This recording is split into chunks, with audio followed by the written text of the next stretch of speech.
सत श्री अकाल। तुसीं देख रहे हो डेली पोस्ट पंजाब हरियाणा हिमाचल ते मैं हाँ तुहाडे नाल राजविंदर कौर रोजाना की तरह लैके हाज़र है प्रोग्राम संजीवनी।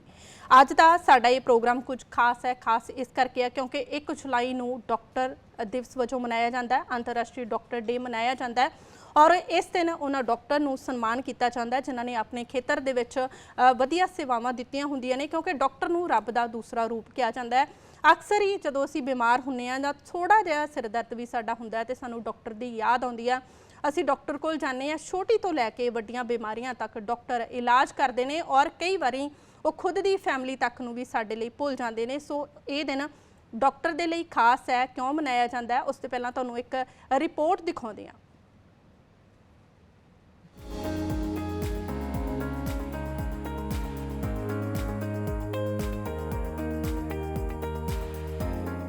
डॉक्टर एक ऐसी जमात जिसका मकसद हर हाल इंसानी जिंदगी नूं मौत के मूँह तो बचाउणा हुंदा है, फिर भावें हालात किन्ने ही नाजुक क्यों ना होण। शायद इसे करके डॉक्टर नूं भगवान का रूप कहा जाता है। हर साल 1 जुलाई नूं अंतरराष्ट्रीय पद्धर ते मशहूर medical practitioner doctor Bidhan Chandra राय की याद च नैशनल डॉक्टर्स डे मनाया जाता है, जिन्होंने बतौर एक डॉक्टर तां समाज च अपना योगदान पाया ही, नाल ही एक फ्रीडम फाइटर, सिक्ख्या शास्त्री ते सियासतदान दे वजों भी विचरे। देश दे विच नैशनल डॉक्टर्स डे 1 जुलाई 1991 नूं पहली बार मनाया गया। आओ हुण तुहानूं इस महान शख्सियत दे इतिहास तो जाणू करवाइए। डॉक्टर राय का जन्म 1882 च Patna Bengal presidency British India दे विच होया, जिथे उन्हां पहलां गणित दे विच ग्रैजुएशन कीती ते बाद च कलकत्ता यूनीवर्सिटी च डॉक्टरी की पढ़ाई पूरी कीती। इस तो बाद वो लंदन दे बार्थोलोम्यू हस्पताल दे विच दाखिल होए, पर शुरू दे विच ही यूनीवर्सिटी ने उन्होंने दाखला देने तो इनकार कर दिता सी क्योंकि वो भारती महादीप तो आए सन। अखीर 30 कोशिशों तो बाद उन्होंने दाखले नूं मंजूरी मिली। लंदन तो वापस आने तो बाद डॉक्टर राय देश दे विच चल रहे सुतंत्रता अंदोलन दे विच शामिल हुए। सन 1925 विच डॉक्टर राय राजनीति च शामिल हुए तो चोणां जित के पश्चिमी बंगाल के दूजे मुख्य मंत्री दे वजों सौं चुकी। डॉक्टर राय की शख्सियत ते देश सेवा के चलदिआं उन्होंने 1961 च भारत रत्न दिता गया।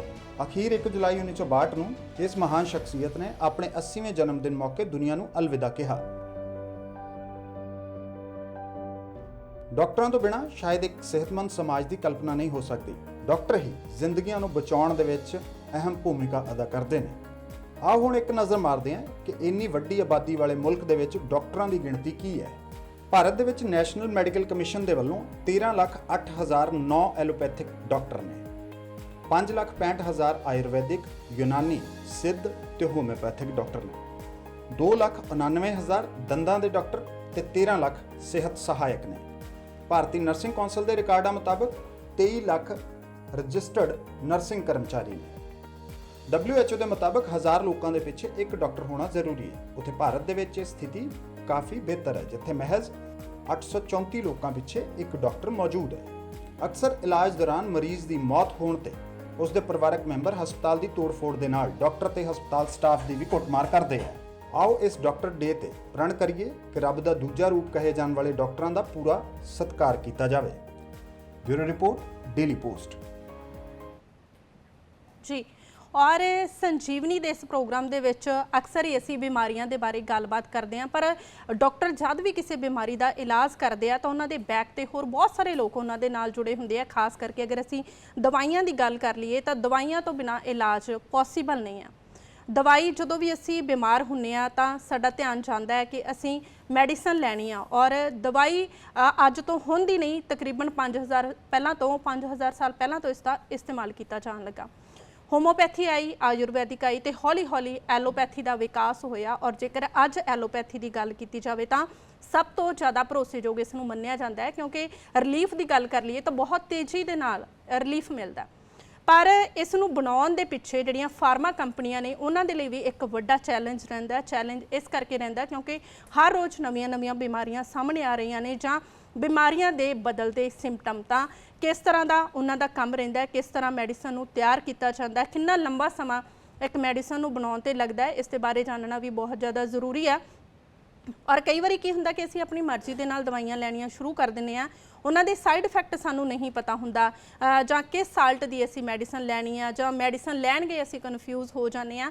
ਸੋ ਇਹਨਾਂ ਗੱਲਾਂ ਬਾਰੇ ਜਾਣਕਾਰੀ ਅੱਜ ਦੇ ਇਸ ਪ੍ਰੋਗਰਾਮ ਦੇ ਵਿੱਚ ਅਸੀਂ ਦੇਵਾਂਗੇ ਔਰ ਦਵਾਈਆਂ ਬਾਰੇ ਗੱਲਬਾਤ ਕਰਨ ਲਈ, ਚਾਹੇ ਉਹ ਰੇਟ ਹੋਵੇ, ਇਹਨਾਂ ਦੀ ਮੈਨੂਫੈਕਚਰਿੰਗ ਹੋਵੇ, ਸਾਡੇ ਤੱਕ ਕਿਵੇਂ ਪਹੁੰਚਦੀਆਂ ਨੇ ਜਾਂ ਅਸਲੀ ਨਕਲੀ ਦਵਾਈਆਂ ਦੀ ਪਹਿਚਾਣ ਅਸੀਂ ਕਿਵੇਂ ਕਰਨੀ ਹੈ, ਇਸ ਸਭ ਬਾਰੇ ਗੱਲਬਾਤ ਕਰਨ ਲਈ ਸਾਡੇ ਨਾਲ ਅੱਜ ਦੇ ਇਸ ਪ੍ਰੋਗਰਾਮ ਦੇ ਵਿੱਚ ਜੁੜੇ ਨੇ ਨਿਖਿਲ ਅਗਰਵਾਲ ਜੋ ਕਿ CEO ਨੇ अर्नस्ट फार्मेशिया ਦੇ। ਸਰ ਸਭ ਤੋਂ ਪਹਿਲਾਂ ਤੁਹਾਡਾ ਸਵਾਗਤ ਕਰਦੇ ਹਾਂ ਡੇਲੀ ਪੋਸਟ ਪੰਜਾਬ ਹਰਿਆਣਾ ਹਿਮਾਚਲ ਤੇ। Thank you. First of all I would like to wish all the doctors a very happy doctors day. जी निखिल अग्रवाल जी, जिस तरह के अज असी मैडिसन के बारे गलबात कर रहे हैं क्योंकि जेकर डॉक्टर अपनी मेहनत करते हैं तो नाल जिहड़ी फार्मा कंपनियां ने उन्हां दी भी एक वड्डी मेहनत हुंदी है, उन्हां दी रिसर्च हुंदी है, लंबे समय का हार्ड वर्क हुंदा है। तो सब तो पहलां तां आपां अगर प्रोसैस की गल कर लीए, कोई भी एक मैडिसन बनन नूं किन्ना लंबा समा लगता है, छोटी जी भी किसी जिस तरह के डिस्प्रिन की गल कर लीए तो किन्ना लंबा समा लगता है उन्होंने मैਨੂਫੈਕਚਰਿੰग होंदे और जद पेशेंट तक पहुँचती है? जी देखिए, कोई भी मेडिसिन है उसकी अलग अलग डोसेज फॉर्म्स होती हैं, चाहे टैबलेट्स हैं, कैप्सूल्स हैं, लिक्विड्स हैं। इनको बनाने के लिए सबसे पहले API लिया जाता है, जैसे हम बोलते हैं एक्टिव फार्मास्यूटिकल इंग्रेडिएंट। तो इसे हम कच्चा माल भी कहते हैं एक नॉर्मल लेमैन लैंग्वेज में।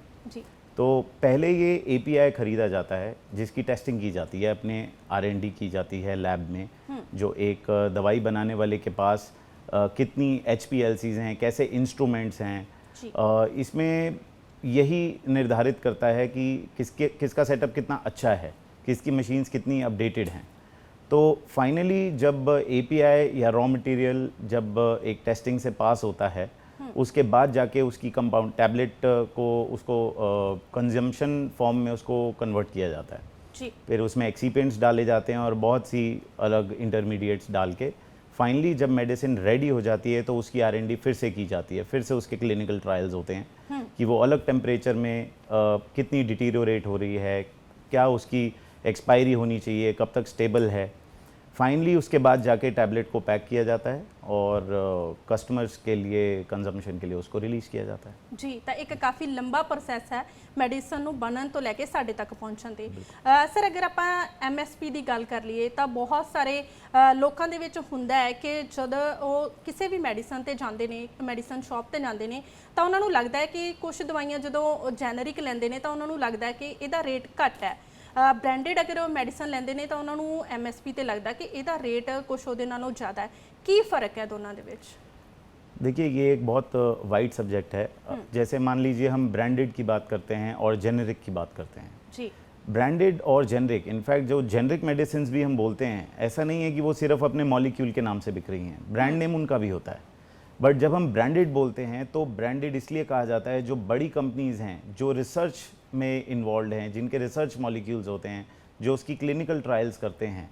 तो कोई भी मेडिसिन अगर बनाई जाती है, आपको ये पता होगा कि वो पहले कुछ सालों तक के लिए सिर्फ उस कंपनी को अलाउ किया जाता है कि वो उस दवा को बेच सकें, ताकि उसके कोई कॉन्ट्राडिक्शंस हैं, कॉम्प्लिकेशंस हैं, और उस दवाई को कैसे बनाया गया है उसकी एक रिमोट चीज़ें भी जो हैं सारी उस कंपनी को पता है।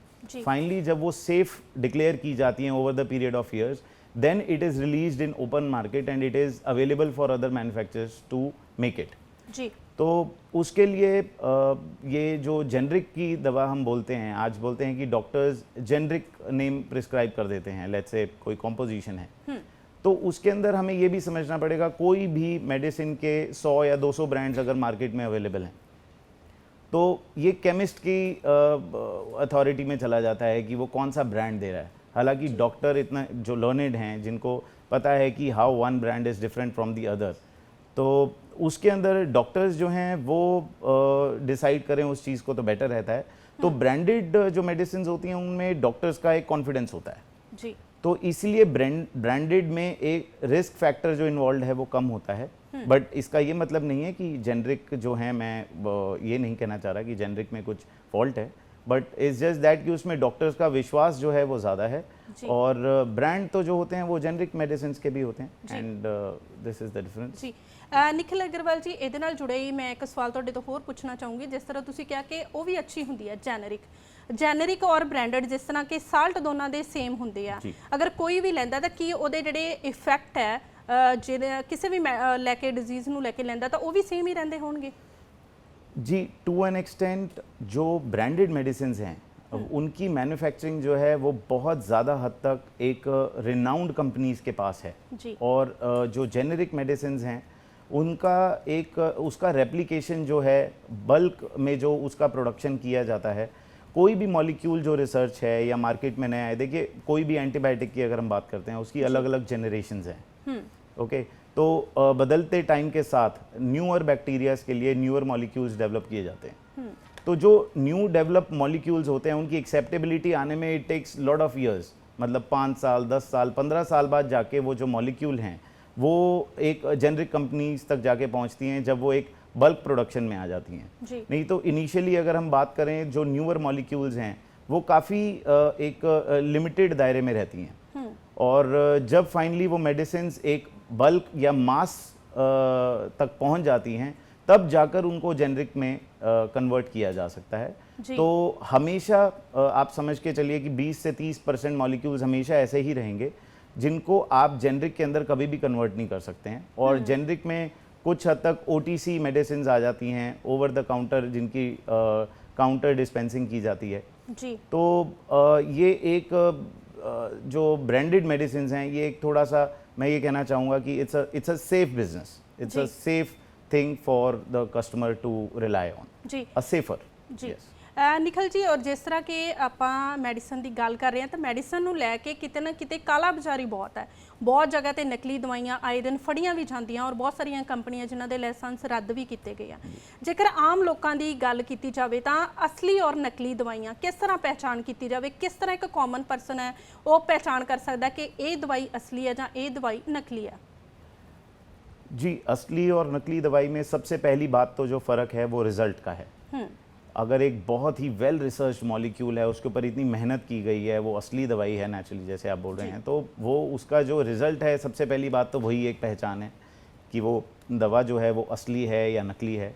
और नकली दवाइयों में आजकल अब अगर हमें सेंट्रल गवर्नमेंट जो है मतलब उनकी एक जो CDSCO अथॉरिटी है वो बहुत ज़्यादा एक्टिवली आजकल इन चीज़ों के लिए, जैसे इनका प्रचलन जो है थोड़ा सा समय के साथ बढ़ गया है, तो government has taken very good measures. आजकल इसका आप कुछ ही और 1-2 साल में देखेंगे कि ये चीज़ लिटरली वैनिश हो जाएंगी पूरी रूट से और इनको निकाल दिया जाएगा क्योंकि गवर्नमेंट बहुत अच्छे मेजर्स ले रही हैं आजकल इसके लिए।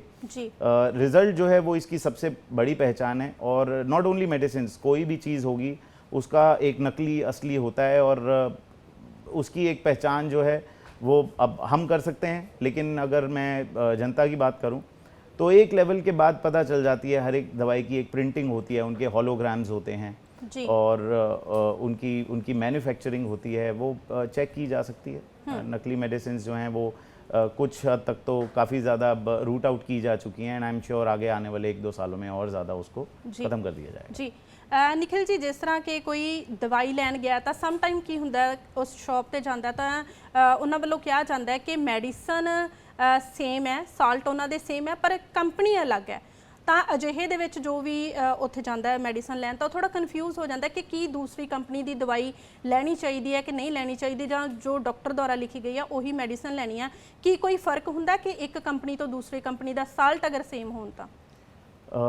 आप मेडिसिन के लिए जो अच्छे, जैसे आप ब्रांडेड की बात कर रहे हैं, अब हम इसमें और अगर इसको सीमित करते हैं कि पहले जेनरिक और ब्रांडेड में हम फ़र्क करते हैं, फिर अगर हम ब्रांड्स में भी स्पेसिफिकली और चले जाते हैं जी। तो ब्रांडेड में एक ही मॉलिक्यूल हम 2 कंपनीज़ का ले रहे हैं लेकिन 2 ही जो हैं वो स्टैंडर्ड और अच्छी रिनाउंड कंपनीज़ हैं, तो आई थिंक उसका रिप्लेसमेंट किया जाता है क्योंकि अदरवाइज़ तो वो एक मॉलिक्यूल की एक ही कंपनी की मोनोपोली हो जाएगी। इट्स जस्ट दैट कि एक कंपनी ने उसको मे बी लॉन्च किया या उसका रिसर्च मॉलिक्यूल था, मार्केट में वो जल्दी लेकर आए हैं, तो उनका एक ब्रांड नेम जो है वो रिनाउंड कहा जाता है। जैसे आपने डिस्प्रिन का एग्जांपल दिया जी। उसमें जो दवा डलती है वो एस्प्रिन है। एस्प्रिन अगर मान लीजिए डिस्प्रिन पहले उसको लेकर आया है कि ये माइग्रेन के लिए एस्प्रिन को यूज़ किया जाता है, अब वही एस्प्रिन जो है वो खून पतला करने के लिए भी इस्तेमाल किया जाता है, तो डिस्प्रिन को माइग्रेन के लिए प्रमोट किया गया तो डिस्प्रिन अपना एक ब्रांड बन गया। ऐसे ही अब एस्प्रिन के लिए खून पतला करने के लिए अगर उसको प्रमोट किया जाए तो वो एक ब्लड थिनर है। जी। तो ये एक प्रमोशन का बेसिकली और मार्केट में पहले और बाद में एंटर करने का गेम है, तो इसमें ये फ़र्क मैं ज़रूर कह सकता हूँ जी। बट उसमें अगर आप कहें दो ब्रांड्स का अलग अलग में प्रिस्क्राइब किया जाता है तो उसमें अगर कंपनी दोनों ही रिनाउंड हैं तो कुछ खास फ़र्क उसमें नहीं हम कह सकते जी। और जब भी ਤੁਸੀਂ ਮੈਡੀਸਨ ਮੰਗਵਾਉਂਦੇ ਹੋ ਸਾਰਾ ਜਿਹੜਾ ਮਟੀਰੀਅਲ ਹੁੰਦਾ ਰਾ ਮਟੀਰੀਅਲ ਦੀ ਅਗਰ ਆਪਾਂ ਗੱਲ ਕਰ ਲਈਏ ਸਾਰਾ ਤੁਹਾਨੂੰ ਇੱਧਰ ਅਵੇਲੇਬਲ ਹੋ ਜਾਂਦਾ ਜਾਂ ਕੁਝ ਐਕਸਪੋਰਟ ਵੀ ਕਰਦੇ ਹੋ? देखिए रॉ मटेरियल जो है वो काफ़ी ज़्यादा हद तक हमें इंपोर्ट करना पड़ता है जी।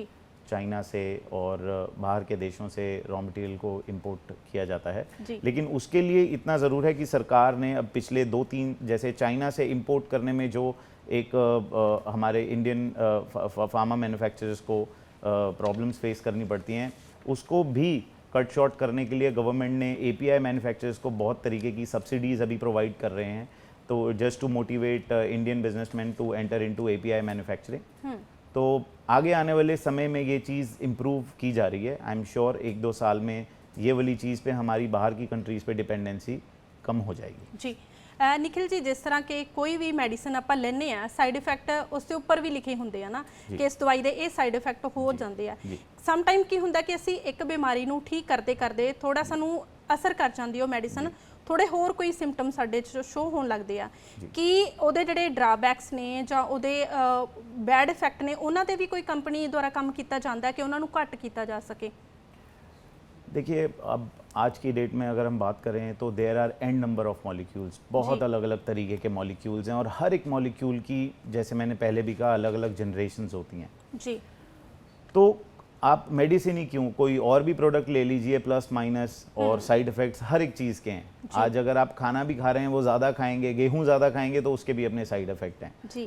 तो मेडिसिन का भी वैसे ही है। अगर हम साइड इफ़ेक्ट्स की बात करते हैं अलग अलग मेडिसिन हर एक ह्यूमन बॉडी का मेटाबॉलिज्म अलग होता है। कोई मेडिसिन किसी ह्यूमन बॉडी पे अलग तरीके से कभी कभी रिएक्शन कर सकती है, किसी को कोई फंगल रिएक्शन कर सकता है, कोई स्किन एलर्जी कर सकता है which is controllable but definitely हर एक मेडिसिन के कॉम्प्लिकेशंस होते हैं कुछ और किसी के ज़्यादा कम या कुछ ना तो उसको लेकिन उसकी स्टडीज़ जो होती हैं उसमें वो डिक्लेयर किया जाता है। अगर हम कोई भी प्रोडक्ट लेते हैं उसका लीफलेट होता है उसके अंदर वो मेंशन किया जाता है कि इसके ये कॉम्प्लिकेशंस हो सकते हैं। तो ये यूजुअली कॉम्प्लिकेशंस उस केस में ज़्यादा सामने आते हैं जहाँ पे सेल्फ मेडिकेशन लोग कर लेते हैं अपने आप जी।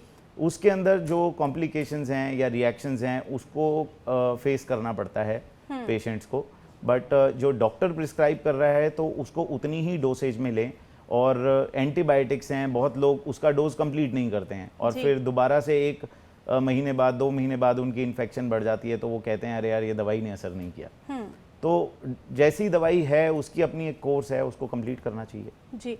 और बिल्कुल मैं उस सवाल ते दोबारा वापस होना चाहूँगी ਤੁਸੀਂ ਕਿਹਾ ਕਿ ਕੁਝ ਲੋਕ ਆਪਣੇ ਆਪ ਮੈਡੀਸਨ ਲੈਣਾ ਸ਼ੁਰੂ ਕਰਦੇ ਆ ਬਹੁਤ ਸਾਰੀਆਂ ਬਿਮਾਰੀਆਂ ਲਈ ਜਿਸ ਤਰ੍ਹਾਂ ਮੈਡੀਸਨ ਬਣੀ ਹੋਈ ਹੈ ਖੰਘ ਦੀ ਦਵਾਈ ਦੀ ਅਗਰ ਆਪਾਂ ਗੱਲ ਕਰ ਲਈਏ ਜਾਂ ਨੀਂਦ ਦੀਆਂ ਗੋਲੀਆਂ ਜਿਸ ਤਰ੍ਹਾਂ ਕਿ ਬਜ਼ੁਰਗਾਂ ਨੂੰ ਮੋਸਟਲੀ ਡਾਕਟਰ ਐਡਵਾਈਸ ਕਰ ਦਿੰਦੇ ਆ ਕਿ ਨੀਂਦ ਨਹੀਂ ਆਉਂਦੀ ਕੁਝ ਲੋਕ ਉਹਨਾਂ ਨੂੰ ਐਜ਼ ਅ ਡਰੱਗ ਲੈਣੇ ਸ਼ੁਰੂ ਕਰ ਦਿੰਦੇ ਆ ਜਾਂ ਉਹ ਡੇਲੀ ਦੀ ਆਪਣੀ ਉਹਨੂੰ ਆਦਤ ਬਣਾ ਲੈਂਦੇ ਆ ਅੱਗੇ ਚੱਲ ਕੇ ਕਿਸ ਤਰ੍ਹਾਂ ਦੇ ਉਹਦੇ ਸਾਈਡ ਇਫੈਕਟ ਉਹਨਾਂ ਲੋਕਾਂ ਲਈ ਹੋ ਸਕਦੇ ਆ ਜੇ ਲੌਂਗ ਟਰਮ ਉਹਨਾਂ ਦਾ ਇਸਤੇਮਾਲ ਕਰਦੇ ਆ? देखिए कफ सिरप जो है ये उसका एक इसको साइड इफ़ेक्ट कह लीजिए या उसकी एक स्ट्रैटेजी कह लीजिए कि कफ सिरप के अंदर अगर कुछ एक ऐसा कंपोनेंट डालते हैं लेट्स से इथेनॉल है जिसे एक अल्कोहल का फॉर्म है तो उसके अंदर अगर हम वो चीज़ डालते हैं वो इसलिए क्योंकि वो गले को आराम पहुंचाती है। जो उसके अंदर डले हुए कफ से रिलेटेड मॉलिक्यूल्स हैं वो एक बॉडी को रेस्ट मोड में एक तरीके से लेकर जाने के लिए एक एक्सीपिएंट है जी। अब लोग उसको नशे के लिए इस्तेमाल करते हैं वो क्योंकि उसके अंदर एक अल्कोहल कंटेंट है तो ये एक मतलब गलत प्रैक्टिस है जो लोगों को अवॉइड करनी चाहिए और ये इसके लिए तो लोगों को ही समझदार बनना पड़ेगा। अब ये मेडिसिन की अपनी एक कॉम्पोजिशन है जी बिल्कुल। अब ऐसा नहीं है कि उसको नशे इनफैक्ट नॉन ड्राउजी फार्मूलाज जो हैं या नॉन अल्कोहलिक फार्मूलाज जो हैं वो भी कंपनीज ने डेवलप किए हैं लेकिन ये होता है कि अब जो बुजुर्ग लोग हैं जो फील करते हैं कि जो पहला मॉलिक्यूल था वो ज़्यादा इफेक्टिव था तो अब उसमें उसको बनाना भी ज़रूरी है अब बनाते हैं तो उसके कॉम्प्लिकेशंस भी हैं, इसमें पेशेंट को खुद समझदारी दिखानी पड़ेगी, इसके अंदर फार्मा कंपनीज कुछ नहीं कर सकती जी। और ये भी कहा जाता ना कि अगर लंबा समय कोई भी एक मेडिसिन का इस्तेमाल करता तो उत्ते इफेक्ट करनों हट जाती हैं, कितनी कि सच्चाई है ये? देखिए, जो हमारी बॉडी के बैक्टीरियाज होते हैं, अगर हम एक ही जनरेशन का मॉलिक्यूल उसको बार बार दे रहे हैं तो बैक्टीरिया उसको फाइट कर लेता है and bacteria wins over that molecule. उस केस में हमें फिर से डॉक्टर के पास जाके वो मेडिसिन को हम चेंज करा सकते हैं, वो एक न्यूअर जनरेशन मॉलिक्यूल आपको दे सकते हैं जो आपकी बीमारी को ठीक कर सकता है, आपकी इन्फेक्शन को कंट्रोल कर सकता है। जी निखिल जी, जेकर आप एक्सपायरी डेट की गल कर लीए तो हर मेडिसिन के उपर उसकी एक्सपायरी डेट लिखी होंगी है, बाई चांस कोई गलती नाल एक्सपायरी डेट वाली मेडिसिन लै लैंदा है तो किस तरह के इफेक्ट्स हो सकते हैं? देखिए, कितने समय तक सेफ होंगी है एक्सपायरी डेट तो बाद? जी, मेडिसिन प्रिवेंटिव और क्योर दोनों के लिए होती हैं। अगर तो हम क्योर की बात करते हैं तो क्योर में आपके एंटीबायोटिक्स या गैस्ट्रो रिलेटेड जितनी आपकी मेडिसिन हैं, हर एक मेडिसिन में एक एक्सपायरी दी जाती है क्योंकि उसके अंदर जो कंपोनेंट्स हैं वो विद टाइम डिटीरियोरेट करते हैं जी। और ये क्लिनिकल ट्रायल्स में किसी मेडिसिन में 18 महीने की एक्सपायरी, किसी मेडिसिन में 24 महीने की एक्सपायरी या किसी मेडिसिन के अंदर 36 महीने की एक्सपायरी हम देते हैं कि वो तब तक के लिए स्टेबल है जी।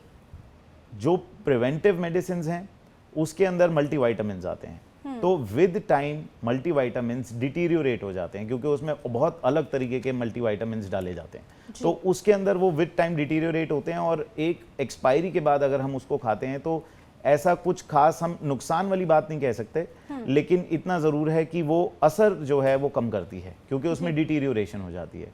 पर अगर हम क्योर की बात करते हैं तो उसमें सीरियस कॉम्पोजिशंस कुछ डाली जाती हैं, जैसे हम पहले कॉम्प्लिकेशंस की बात कर रहे हैं तो 2 मॉलिक्यूल मिलके एक थर्ड मॉलिक्यूल फॉर्म कर सकते हैं जो एक्सपायरी के बाद जो एक बॉडी के लिए हजार्डस हो सकता है जी जी।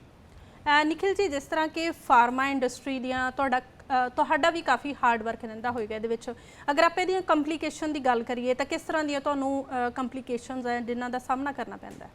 सबसे पहली कॉम्प्लिकेशन तो यही है, जैसे आपने कहा कि अब कफ सिरप है, लोग उसको ठीक होने के लिए कम और नशे के लिए पीना शुरू कर देते हैं। अब इसके लिए क्या है कि फार्मा कंपनीज के पास इसका कोई सोल्यूशन नहीं है जी। तो ये एक सबसे बड़ी ड्रॉबैक है। प्लस अभी बहुत सी चीज़ें ऐसी हैं कि मार्केट में एक ही मॉलिक्यूल के बहुत अलग तरीके के ब्रांड्स आते हैं, तो हम भी यही चाहते हैं कि जो पुअर ब्रांड्स हैं, जो मार्केट के अंदर ऐसे बहुत से ब्रांड्स आ गए हैं जिनमें क्वालिटी चेक या मतलब टेस्टिंग्स जो हैं वो बहुत कम या छोटे मात्रा पे की गई हैं, उनको उनकी मार्केट में एक्सेप्टेबिलिटी नहीं आनी चाहिए और एक बार के लिए थोड़ा सा ज़रूर मार्केट में एक इंस्टेबिलिटी आती है, फिर एक हवा चलती है कि मेडिसिन्स में मतलब ये प्रॉब्लम्स आती हैं, ये आजकल नकली दवाइयाँ बनने लग गई हैं, दवाइयाँ असर कम कर रही हैं, तो ये वाली चीज़ें जो हैं अच्छी कंपनीज़ को भी फिर इसका जो है हर्जाना भुगतना पड़ता है। तो ये एक कॉम्प्लिकेशन है जो फार्मा कंपनीज़ कभी कभी फेस करती हैं। निखिल जी, जेकर कुछ अजिहियां बीमारियां की गल कर लीए जिहड़ियां बहुत ज़्यादा जिन्होंने असी जिन्हां दा नाम लैन तो भी ग्रेज करते हैं, जेकर असी कैंसर की गल कर लीए तो कैंसर की लेटेस्ट टैक्नीक की अगर गल कर लीए तो कीमोथेरेपी है कि कीमोथेरेपी तो अगे भी किसी तरह दी कोई इन्वेंशनस है जिहदे नाल कि कैंसर नूं कंट्रोल किया जा सके जां कोई इहो जिहियां मेडिसिन वाल रिसर्च की जा रही है जां बनाईयां जा रही ने जिहदे नाल इस नूं कंट्रोल किया जा सके? कैंसर जैसे आपने कीमो की बात करी है, कैंसर में बहुत से अब नए मॉलिक्यूल्स, इसमें मैं यूएस की अगर मैं बात करूं तो यूएस ने बहुत अच्छे नए मॉलिक्यूल्स डेवलप किए हैं ऑन्कोलॉजी में, कैंसर में, जो बहुत ही इफ़ेक्टिव साबित हुए हैं और with the passage of time बहुत सक्सेसफुल भी हो रहे हैं। और ये बहुत एक अचीवमेंट है फार्मा कंपनीज़ की जो पिछले 5 साल में सामने आई हैं और डेकेड बाय डेकेड पहले जो है कैंसर में डेवलपमेंट्स हुई हैं, but now with the faster technology and lot of hard work of good pharma companies, ये जो डेवलपमेंट है ऑन ईयरली बेसिस हो रहा है। आगे आने वाले समय में अभी ऑलरेडी काफ़ी ज़्यादा कैंसर जो है वो क्योर कर लिया गया है और आगे आने वाले टाइम में भी आई एम श्योर कि कैंसर से फाइट करने की मॉलिक्यूल्स आप विद इन बाय 2026 देखेंगे कि ये एक बहुत बड़ी विन है जी फार्मा कंपनी से। जी अगर तुसी कोई भी इन्फॉर्मेशन मैडिसन नाल जुड़ी हुई कोई भी इन्फॉर्मेशन लेना चाਹੁੰਦੇ ਹੋ ਤਾਂ ਨਿਖਿਲ ਅਗਰਵਾਲ ਜੀ ਦਾ ਅਸੀਂ ਪ੍ਰੋਪਰ ਐਡਰੈਸ ਔਰ ਉਹਨਾਂ ਦਾ ਨੰਬਰ ਅਸੀਂ ਨੀਚੇ ਫਲੈਸ਼ ਕਰ ਰਹੇ ਹਾਂ, ਤੁਸੀਂ ਉਹਨਾਂ ਨੂੰ ਕਾਲ ਵੀ ਕਰ ਸਕਦੇ ਹੋ ਔਰ ਵਿਜ਼ਿਟ ਕਰਕੇ ਵੀ ਤੁਸੀਂ ਉਹਨਾਂ ਤੋਂ ਇਨਫੋਰਮੇਸ਼ਨ ਲੈ ਸਕਦੇ ਹੋ। ਸਰ ਲਾਸਟ ਤੇ ਮੈਂ ਤੁਹਾਡੇ ਤੋਂ ਇਹ ਜ਼ਰੂਰ ਜਾਨਣਾ ਚਾਹੂੰਗੀ ਕਿ ਕਈ ਲੋਕ ਹੁੰਦੇ ਜਿਸ ਤਰ੍ਹਾਂ ਤੁਸੀਂ ਕਿਹਾ ਕਿ ਕੁਝ ਮੈਡੀਸਨ ਸਸਤੀਆਂ ਜ਼ਰੂਰ ਬਣਦੀਆਂ ਪਰ ਨੋ ਡਾਊਟ ਕਿਤੇ ਨਾ ਕਿਤੇ ਕੁਆਲਿਟੀ ਦੇ ਵਿੱਚ ਫਰਕ ਹੁੰਦਾ ਹੋਵੇਗਾ, ਤਾਂ ਕੀ ਸਾਨੂੰ ਉਸ ਸਮੇਂ ਆਪਣੀ ਸਿਹਤ ਦੇ ਨਾਲ ਸਮਝੌਤਾ ਕਰਨਾ ਚਾਹੀਦਾ ਜਾਂ नहीं करना चाहिए? देखिए इसमें जेनरिक और ब्रांडेड में मैं दोबारा एक चीज़ जो है क्लैरिफाई करना चाहता हूँ जी कि कुछ हद तक हमारी डिपेंडेंसी ब्रांडेड मेडिसिन पे ही रहेगी, क्योंकि जो न्यूअर डेवलपमेंट्स मेडिसिन में टाइम के साथ साथ होते हैं वो न्यूअर मॉलिक्यूल्स को जेनरिक लेवल पे उतारा ही नहीं जा सकता, क्योंकि जेनरिक लेवल पे जो मेडिसिन बनाई जाती हैं वो एक मास प्रोडक्शन होती है तब जाके बनाई जाती हैं जी।